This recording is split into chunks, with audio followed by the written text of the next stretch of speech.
Hello, it's May here again. I'm going for a walk, so just figured I'd take you guys along and discuss some more country living stuff. So, here we go.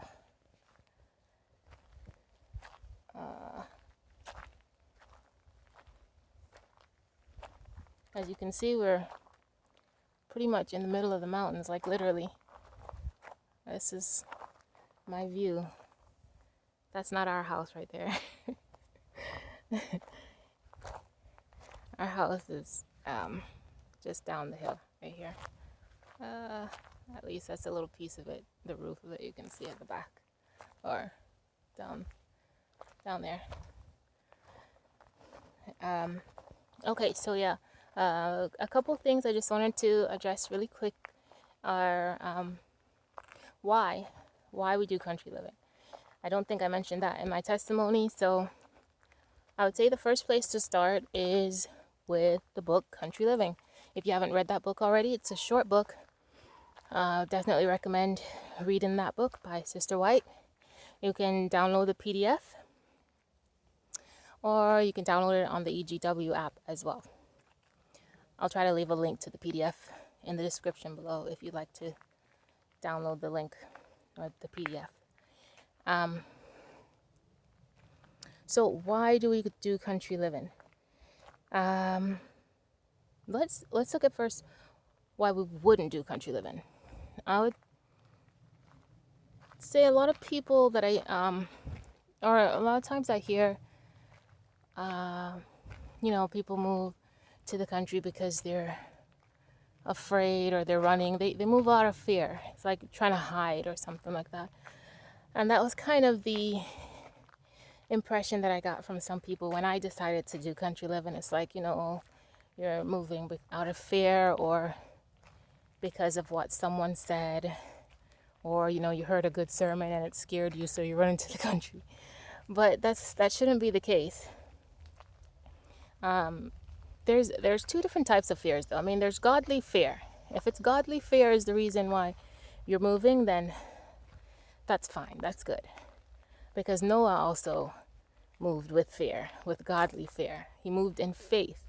As we read in Hebrews chapter 11, it tells us where when Noah heard God, what God said, he had faith and he moved in fear and he built the ark for the saving of his family. And we should have that same mentality when it comes to country living.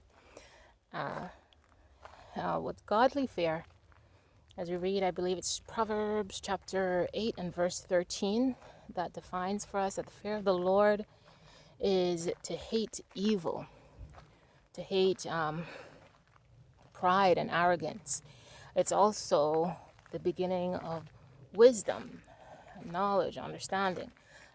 And that's the fear of the Lord. That's the kind of fear that we should have, but not carnal fear to where we're like the doomsday people who are building bunkers and stuff like that, because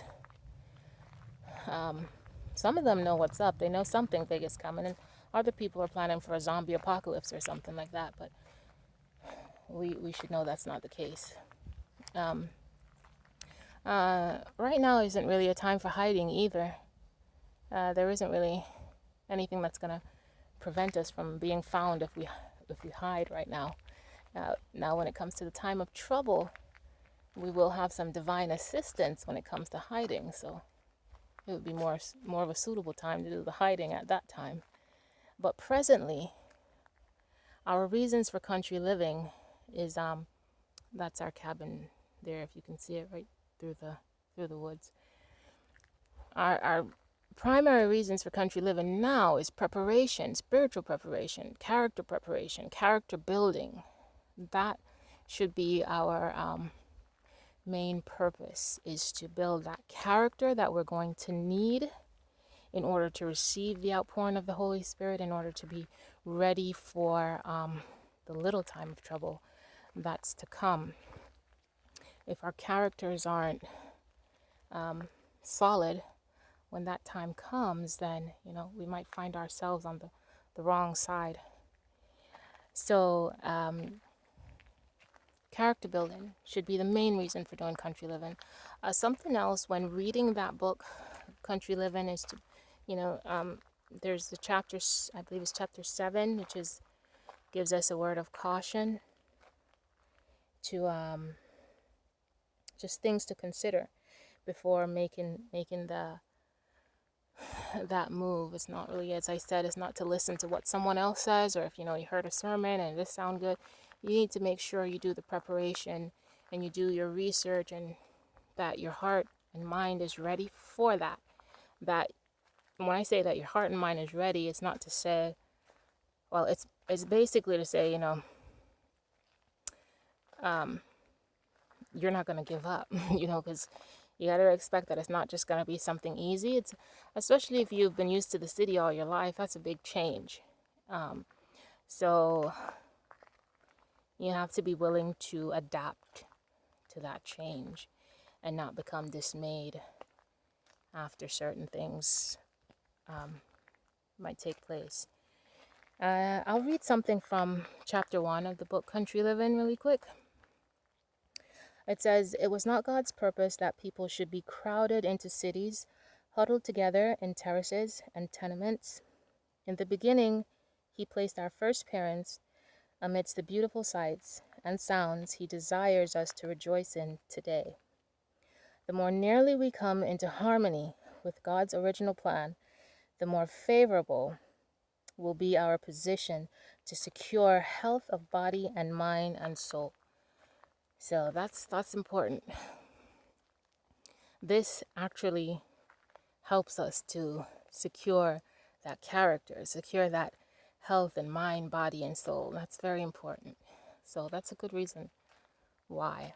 And then the other thing I wanted to address is what my challenge has been here. My previous video focused mainly on my journey to coming here and the benefits of it, but the challenges are very much present and real. So the main challenge has been isolation. As you can see, as I said in the beginning, we're literally surrounded by the mountains. Don't really have any neighbors. I mean, they're there, but it's scattered. Sometimes, in the winter, when all the leaves fall off the tree, you can see the other cabins around us, which are few. But that has been really hard on the kids mainly. For myself, it's not that much of a problem because it suits my personality, but you have to be able to think of everyone, of course. So that has been a challenge. It's been a challenge since day one.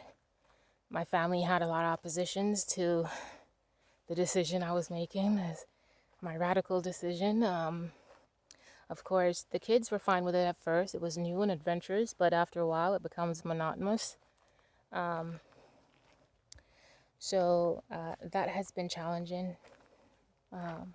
Also for work and all of that stuff. So one of the good things out of the challenge, I believe, is on top of the country living experience, it also gave us and gave me, most of all, a wilderness experience. Because on top of just the outside challenges, I had to face a challenge inwardly with self. I don't think I would have come face to face with self as much as I've had to if I wasn't here in the middle of this isolation, in the middle of the mountains. I think God was able to better reach me and help me to see myself and to see things that I still need to shed and cut off and help to build my character. I'm definitely no Jacob, but I will say I have spent some nights wrestling with God and wrestling with self and just pouring myself out to Him, to seek His guidance, to seek His blessing, to seek His assurance, and to just really try to ask Him to just wash me. And that's somewhere we need to all get to. That's a wilderness experience is definitely an added plus to a country living experience. wasn't something I was planning for at all, but it's something we got, and I praise God for it, because I don't think I would have grown as much without it. So with that being said, we've been here almost 2 years, and we have come to a point where we have to find a balance, mainly again for the kids, because my kids are homeschooled. So on top of, the isolation of being here, they're also homeschooled. So they're home the majority of the time. So we will possibly be looking at options to move a little further out from here. It will still be within the proximity of the mountains, still be within the country living balance, but not necessarily here in our little wilderness. And thankfully, we leased this place that we're in now. It wasn't a purchase, and that's a good option to consider when you're looking for somewhere if you're not sure. No, for me personally, I like to remain flexible as well and be able to move as my situations change or as the Lord leads me. So we did lease it with the expectation that we could lease it to own, or we lease and possibly move elsewhere as needed. So we're looking to possibly move a little further out. And even if we do that, what I still want to do, which was originally my plan, was to purchase a piece of land in the mountains. So a couple acres is fine for me. 1 or 2 acres is fine. I'm not trying to do the whole 5 or 10 acres, although that would be great. That would be a blessing, but I'm fine with 1 or 2 acres. And my main objective would be to start cultivating on that land. Before I even start building a homestead, I would like to start growing some fruit trees, vegetables, berries, and all of that stuff. So, because I know eventually we'll be right back here in the mountain, and the isolation will be a coveted situation when that time comes. So it'd be wise to definitely secure somewhere that's in a place similar to this. So yeah, that's it. That has been my main challenge. And again, you have to be up for the challenge. You have to have that, that spirit that is, you're moving in faith and with godly fear. And no matter what your circumstances are, no matter what family says, no matter what your children's, how it's going to be difficult for them to go through that change, it's something you have to make up in your mind that you see the end results, you see the benefits, and you're ready and willing to embark upon that challenge and to reap the blessings and benefits that you'll get from it if you stick with it. And I think the kids they've gotten to a point to where, it has grown on them. Even though they would still prefer to be somewhere that's not so isolated. It's not like they're dying, it's not like they're going through depression or, having severe emotional or social psychological issues from it. God will help you. You have to have faith that he will help you. You have to do your part and know that he is there, and he can't lie.